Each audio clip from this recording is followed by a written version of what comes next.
The biggest question people have is, well, how much should I give away for free in my content and my freebie? And how much should I hold back for my course, for my membership, for whatever it is you're selling? Okay. And this is a question that I hear over and over and over and over again.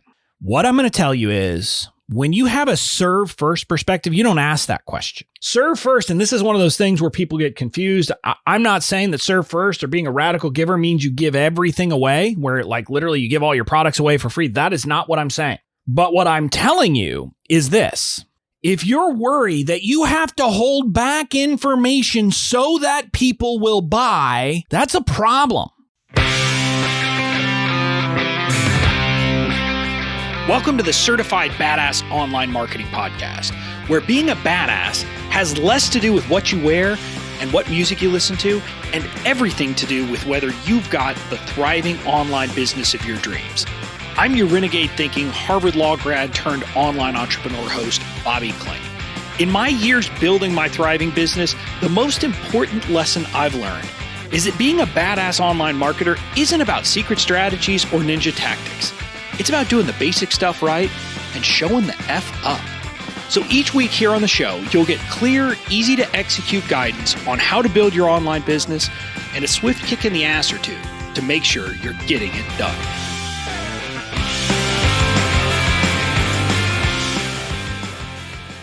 Hey there, welcome to episode 193 of the Certified Badass Online Marketing Podcast. I'm your host, Bobby Klink, and I'm excited for today's show because we're continuing the series, The ServeFirst Way, or the ServeFirst Entrepreneur Way. And this week, we are talking about giving over taking. Now, if you know me, if you know that I talk about radical giving on a regular basis and I talk about how great it is to be a radical giver, it's not going to surprise you that I like the idea of giving over taking. And so we're going to talk about that today. I'm going to kind of walk through what that means. I'm going to help you understand the mindset and the ideas behind it, but then also talk about how it shows up, both in kind of our content, our freebies, and then our pricing and all those things. So we're going to talk about all of that in today's episode. Now, before we dive in, I got to say this. If you haven't listened to the last two episodes, I'm going to suggest that you stop this episode and go back and start with episode 191. We are doing a series that starts with episode 191 and kind of follows through, and I think there's going to be 8 episodes total. I'm batching them as we speak, so yeah, there will be 8 of them total.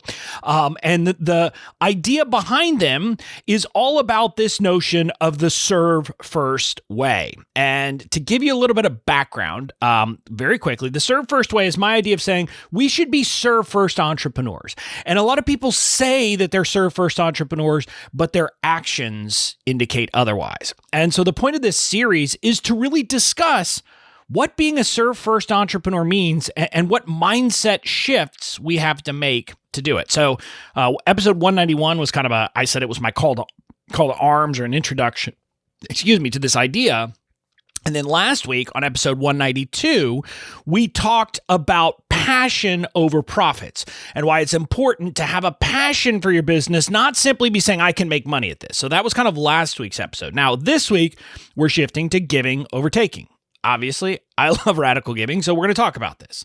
So that's to give you the kind of background of what we're doing. Now, before I dive into the content, this episode is brought to you by by my Badass Online Marketing University. If you haven't heard about it, it is a 100% totally free, no gimmicks, no upsells, no tricks, no catch training program that will help you understand how to build how to build an online business using traditional marketing techniques and the current thinking about marketing that marketing professionals use called holistic marketing. And so it is not the gimmick-laden way that we're being taught online. It's about actually doing the basic stuff right, but doing the important stuff right and viewing things from the right perspective. So that's what the university is kind of meant to do. Well, what I should say is that's what the inaugural course, Online Marketing Foundations, is about.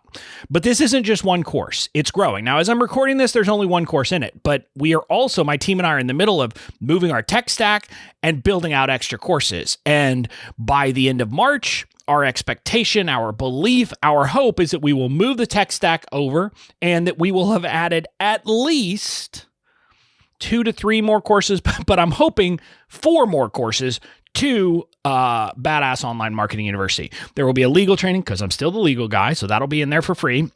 There's going to be messaging training, a copy training, a list building training, an email marketing training. So those are some of the things that are coming over the short term, and you get it all free. So head over to bobbyklink.com/BOMU. That's BOMU, bobbyklink.com/BOMU to get your access. Now, with that, let's dive into this concept of giving over taking. And the idea that the central theme I want you to get from this episode is that being a ServeFirst entrepreneur is about kind of in every interaction you have saying, have I given more value than I have gotten back?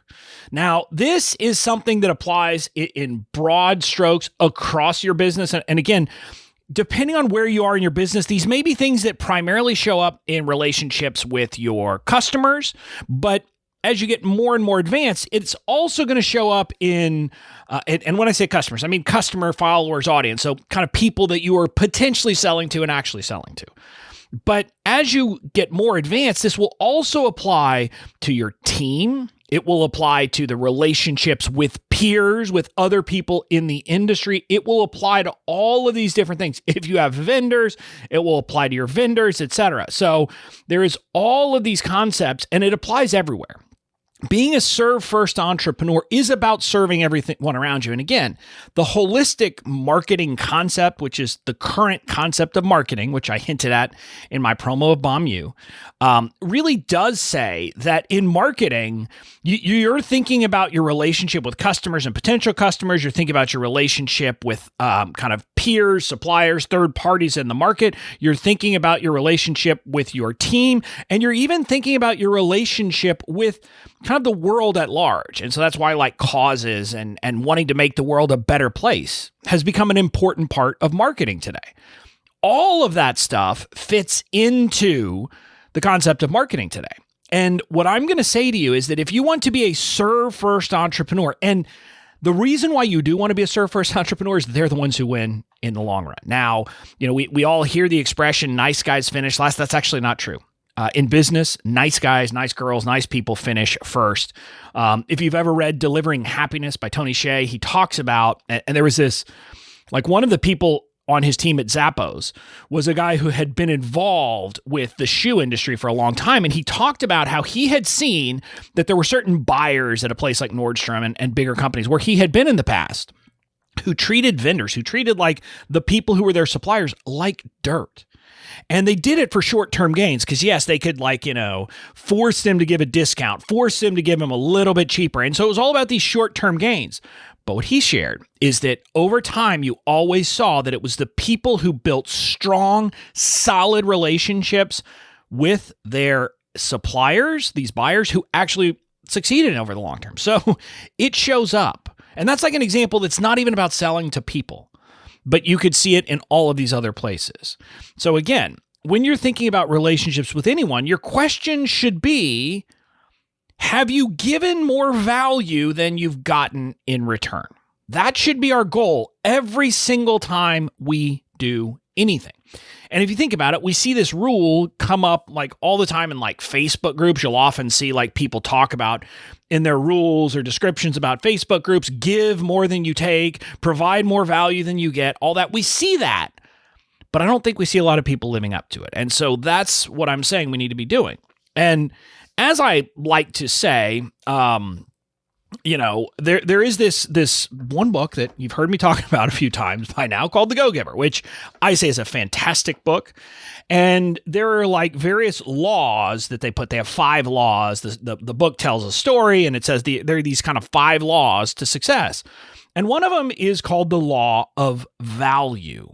And the way they state this law is that your true worth is determined by how much more you give in value than you take in payment. Now, this is in the context of actually selling, right? Your value is determined by how much more you give than you charge.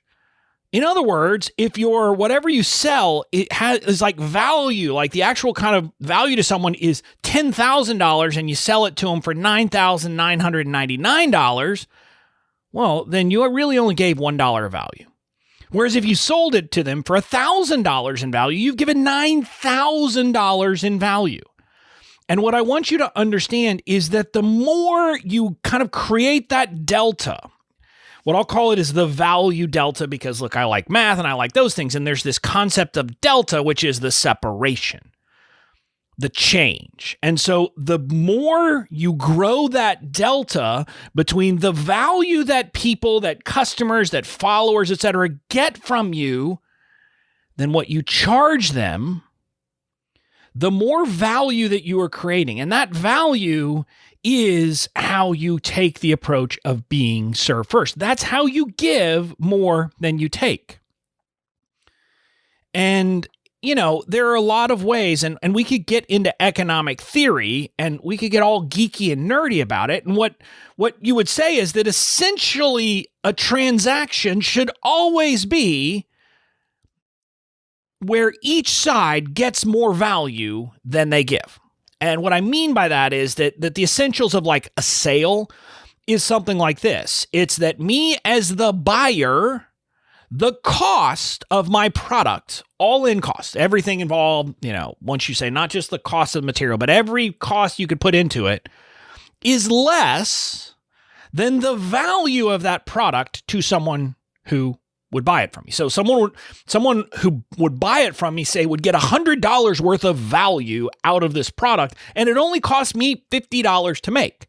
Okay, what that means is that there is $50 that me the seller, and you, the buyer, are kind of negotiating about who's getting what part of that extra $50 in value. That ultimately, from kind of an economic theory, is what's happening in pricing and decisions, etc.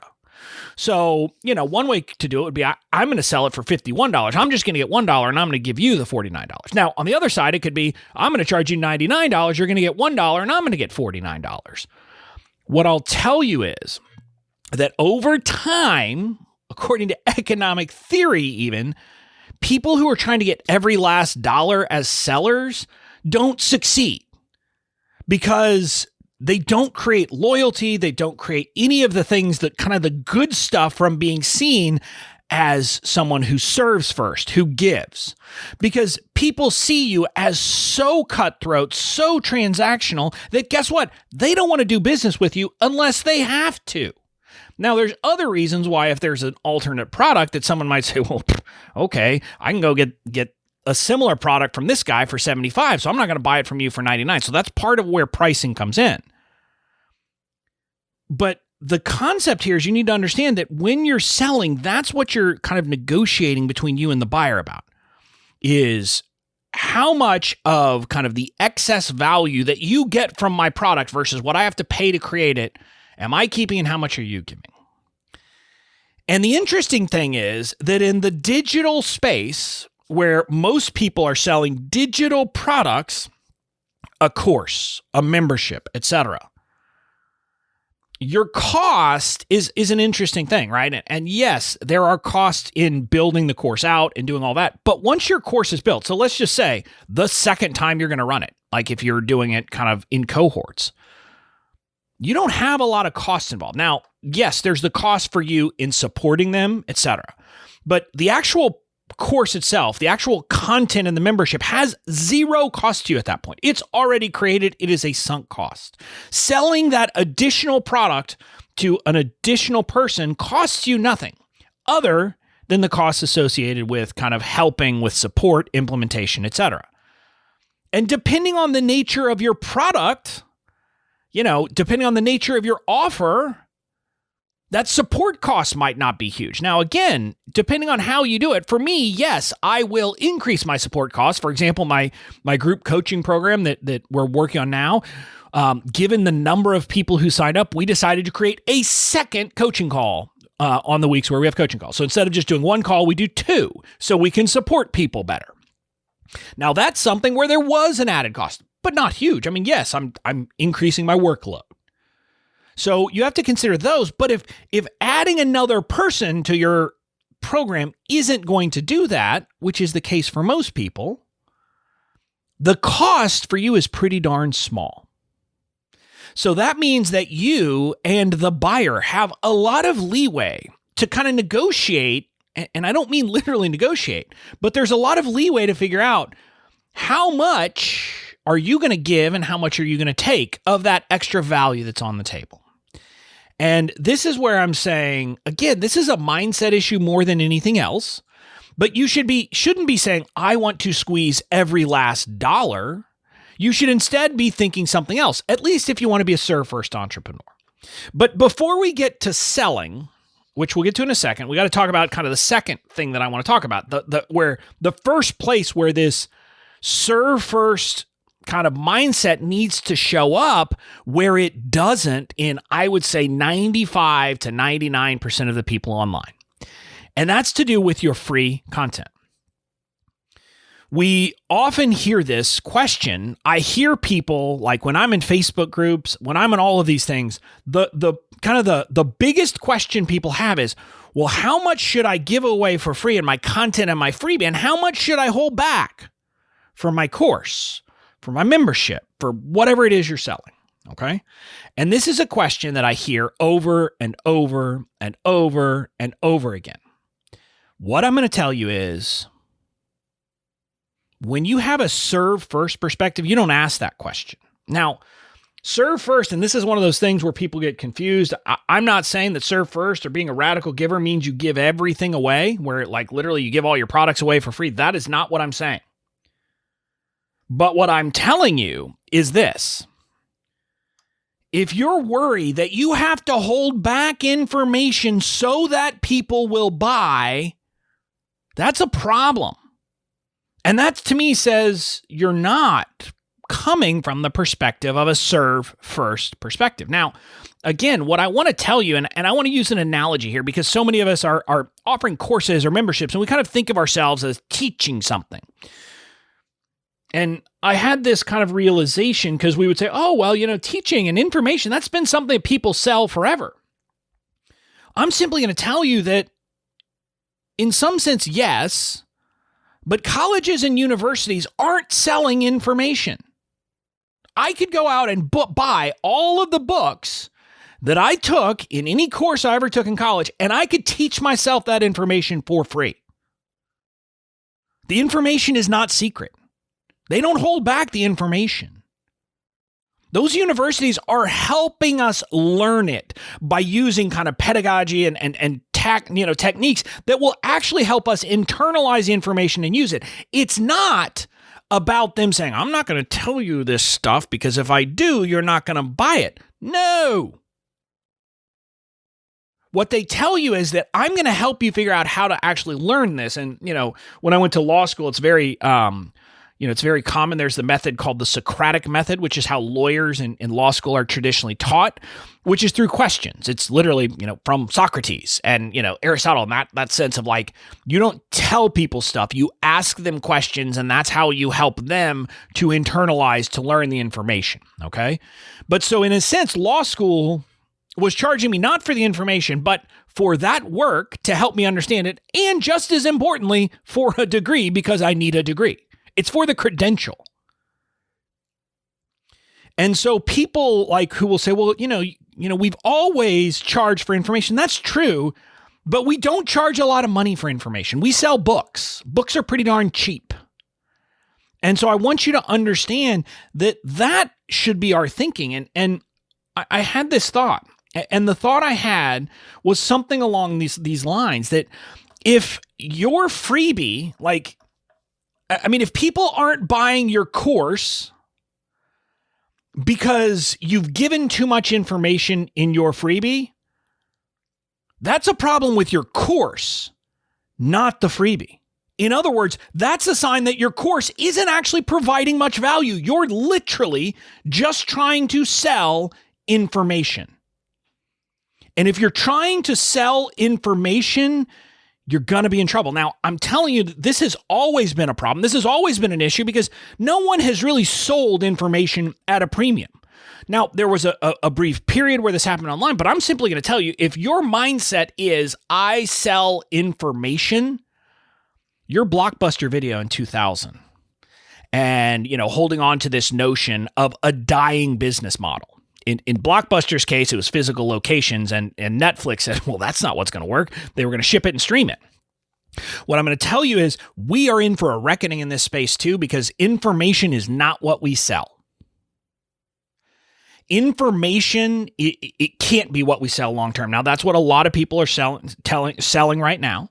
But if that's your view of the value, I'm just going to tell you, you're not going to build a successful business 5 years from now and 10 years from now. You've got to stop thinking that. You have to start thinking that if I'm going to sell a course, if I'm going to sell a membership, if I'm going to do that, what I'm actually going to be selling isn't the information. It's helping them learn it, internalize it, and actually put it into action and implement it. That's what you have to sell.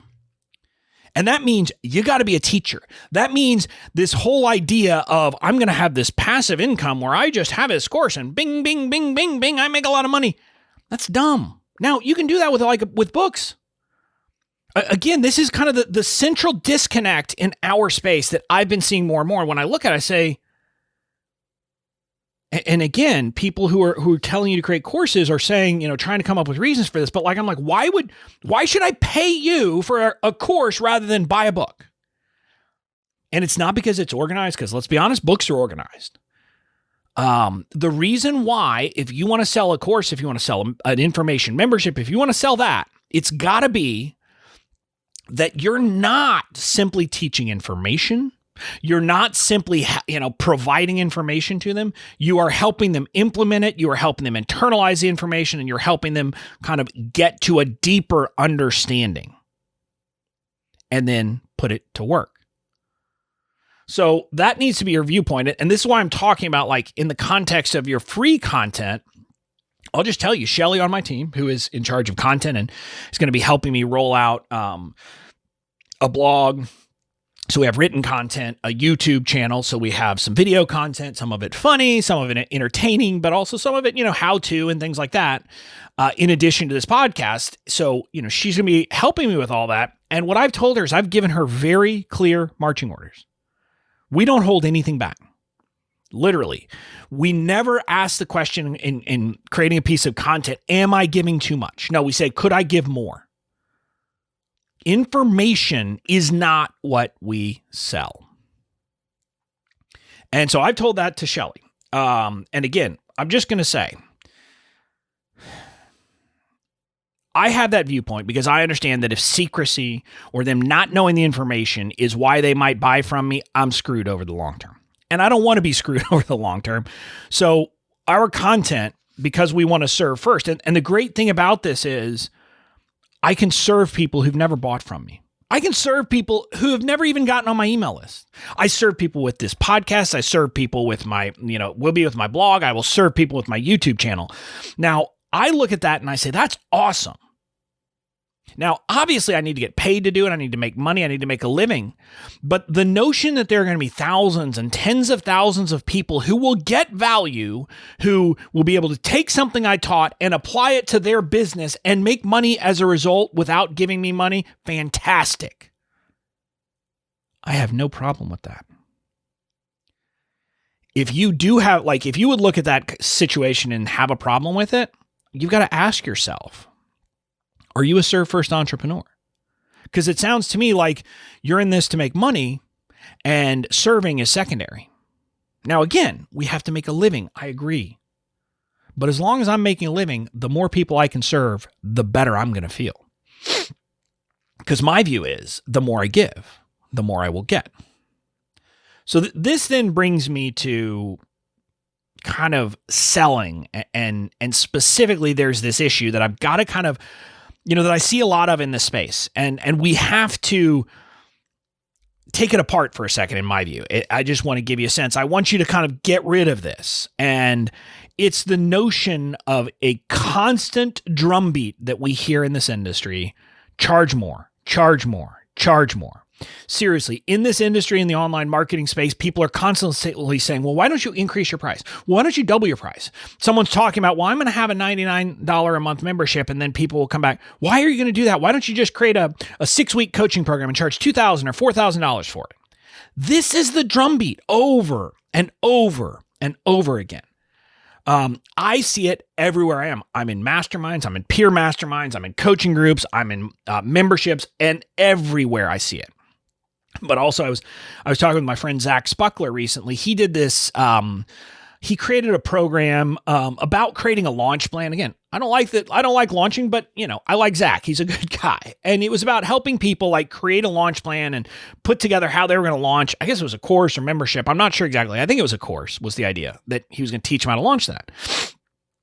And he intentionally, it was like a 12-week program, the kind of thing that people would say is a signature course. You're going to charge $1,000, $2,000, $3,000 for. He said, no, I'm not going to do that. I'm going to sell a DIY version. I think he sold the DIY version for $297. And he said, if you want 12 weeks of support with, by the way, his level of support, way more than you're going to get in most of these, $2,000 and $3,000 programs, he charged, I think, $497. And he was telling me at the time that he was having a lot of people say, no, you got to charge more than that. Man, you got to charge more. You're not going to make enough money doing that. You got to charge more. And he and I talked about it. And he said, I made money on it. I got to serve people. And see, this is why I like Zach. Now, Zach and I are, two peas in a pod. If you don't follow Zach, he's got a podcast, Heart, Soul, Hustle. Go check him out. Again, he doesn't, he and I don't agree on all things marketing, but we agree on the fundamental concept that we ought to be thinking, how can we impact people? How can we serve more people? And that kind of brings me to the thing, instead of saying, instead of the default being, why don't you charge more? I always wonder, why isn't impact the goal for people? And I'm going to ask a simple question, and I want you to take a second. I'm going to actually, kind of pause briefly afterwards. I want you to answer this question to yourself honestly. All things being equal, your net profits, like the amount of work involved, everything is the same. It's literally just about, setting prices different. Would you rather sell a course and only serve 10 people for the same amount of money, or sell that same course to 100 people to make that amount of money? And again, I don't care if it's a course, a membership, what, but would you rather have a product where you serve 10 people or 100 people? Costs are the same, profits the same, etc. And I want you to think about that honestly for a second and be honest with yourself. Now, most people, if they're honest with themselves in this industry, because of what we've been taught, because of what we've learned, a lot of people's honest response is, well, I'd rather sell to 10. It's less of a headache. There's less problems. There's less, things that go wrong. I don't have to do as much, etc. So that's the default. That's not the serve first default, by the way. The serve first default is, I'd rather serve 100 because that means I've helped an extra 90 people. And the question for a serve first entrepreneur is, can I serve them well? And if so, I want more. If I can serve them well, I want more. And that means that the default is not charge more. The default is, how can I have the biggest impact? And what I'll tell you is, when I say this, you may be saying, oh yeah, but people who pay more will pay more attention. You might be saying that, and I'm not surprised you say that. Because that's, some of the kind of rationalizations that we as people and as an industry have created. I'm going to tell you, I have plenty of people who have been in my programs either on a scholarship, on a low price offer, etc., and they're motivated. I almost use a curse word there, but they are damn motivated, and they do the work. They, when you charge less, you will have some people who are less motivated sign up. Yes, that's true. But the motivated people are also going to show up. Now, if someone has to be motivated by fear because, oh my God, that cost me, I have no money left, I just invested every penny I've got in this program, that's a deeper problem. If that's what someone needs to get motivated, they're probably not going to succeed over the long term. So we should be talking about, how can we find a way to motivate them without scaring the living hell out of them? I'm an action taker, whether I've got a ton of money, on on the line or not, because I take action. And other people do too. And so again, I'm simply going to say that if you are a serve first entrepreneur, the best way you can serve, again, if you did now again, I'm going to get kind of geeky here. Theoretically, you could do a demand curve and do multiple demand curves and figure out, okay, if I did different prices and all these things and how would it affect things? And you could probably figure out that maybe you could make the same amount of money or a similar amount of money by, charging $200 or $2,000. The difference is in the number of people you sell to. And I'm simply going to tell you that if you're going to say that you are a serve first entrepreneur, you don't have to think twice about that choice. That choice is I'm going to charge $200 because that's how I can serve more people. Again, you don't have to be a serve first entrepreneur. You can decide, I don't want to do that. Fine. Then don't call yourself a serve first entrepreneur. Again, I'm simply going to say this. If you're honest with yourself, if you're willing to be honest, to be brutally honest about it, if your answer is I would rather serve fewer people because it's a less of a headache for me, then you're not putting the audience first. So the other thing, though, I'm going to make a pitch on why you should be serve first. Aside from everything else, aside from the fact that I just think it's the right thing to do, that I have deep-seated, value-based things that I want to serve people. I love my people. And again, in last week's episode, I talked about how I have a passion for these people, how I have a cause behind it, etc. So I want to help as many people as possible. But aside from that, I'm going to tell you that being served first is how you win long term. And again, I'm going to use this 100 versus 10 people in a program as an example. If you choose to only serve 10, you only have 10 people who might be willing to sign up for a later program, a follow-up program with you. You only have 10 people who've experienced what you can offer who can then go out and talk about it to other people. Now, on the other hand, if you have 100, guess what? You have 100 customers. You have way more people who might buy a follow-up offer. But just as importantly, and here's where the magic is, if you serve them well, if you treat them right, if you do all of these mindset things we're talking about in this series of being a serve-first entrepreneur, guess what? You're going to create a ton of brand evangelists. They are going to go out and tell their family, their friends, and everybody they know about how freaking amazing your program was. And guess what? Then you've got your free marketing. You've got your free word of mouth. You've got all of those things. And I'm just going to tell you that partly comes from they're going to say, and let me talk about why this is in a couple of ways. Number one, you had more people, right? So you had an extra 90 people, but it's not just that. Let's go back to where we started. The law of value from the Go-Giver. Your value is determined by how much more value you gave them than that you got in payment. So if this program was worth $4,000 to buyers and you charge them $2,000, oh, that's a pretty good deal. If it was worth $4,000 and you charge them $200, they're like, holy crap, that was an amazing deal. That's why they become brand evangelists. That's why they say to everybody they know who this might be relevant to, you have got to get into that program. This is why I don't have to market my legal stuff very much, because everyone that buys it who's in my community, I've created these evangelists who are out telling so many other people about it. This is the magic. And this is what, your takeaway needs to be, that when you give so much more than you ask in return, when the value that you provide blows people away, when you don't buy into this charge more, but instead charge less to have a bigger impact and thus give more value to everyone in the program, what happens is you create a snowball that kind of rolls down the mountain and turns into an avalanche. And it doesn't happen if you go the other way. This is why giving is so powerful. And again, you can't do it with this intention. You can't be like, oh, I'm going to give to you because that's not how it works. But when you adopt this as a way of life, when you adopt this notion in everything you do in your marketing that I'm going to give more than I take, I'm going to give as much value as possible. I want that delta, the value delta that we talked about kind of earlier on kind of in this episode, to be as big as possible. When you do that, you will succeed. Now, it's going to take some time, and we'll talk about that in a future episode.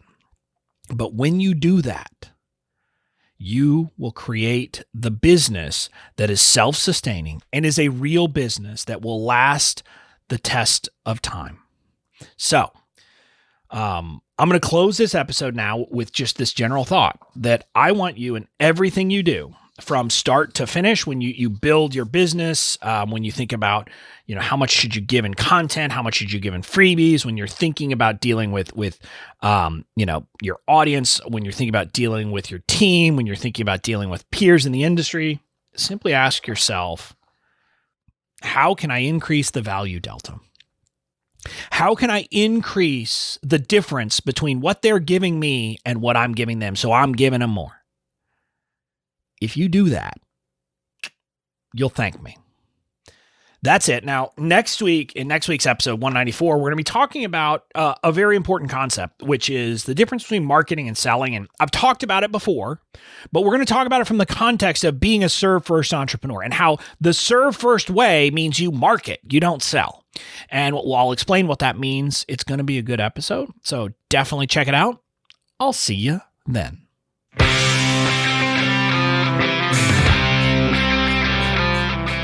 That's it for this episode of the Certified Badass Online Marketing Podcast. Make sure to tune in next time. And in the meantime, go out and build the badass business of your dreams.